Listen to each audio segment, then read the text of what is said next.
Pour l'agriculteur, la première chose, c'est de pouvoir réduire les quantités de produits.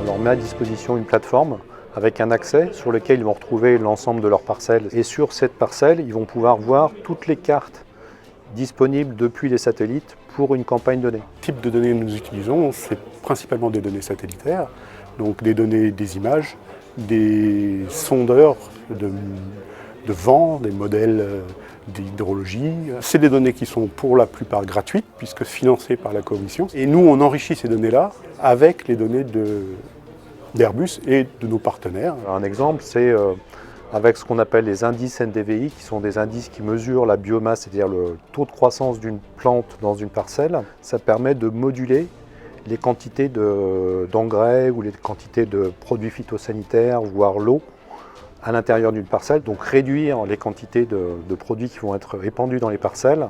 Et donc d'une part faire des économies, donc il y a un gain économique, mais il y a surtout un gain environnement durable. En Europe actuellement, avec ce qu'on appelle la politique agricole commune et la nouvelle politique agricole commune, il y a un effort énorme fait par la Commission européenne pour utiliser justement les données Sentinelle, Copernicus, pour faire de la vérification de déclaration des parcelles agricoles et de l'utilisation des parcelles agricoles.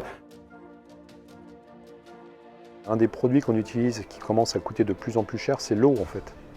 Et donc typiquement utiliser des données de type satellite avec des données météo, ça permet de prédire ce qui va se passer d'un point de vue irrigation, stress hydrique de ce qu'on appelle les plantes, et donc de dire est-ce que je dois arroser, avec quelle quantité, et donc essayer d'économiser l'eau.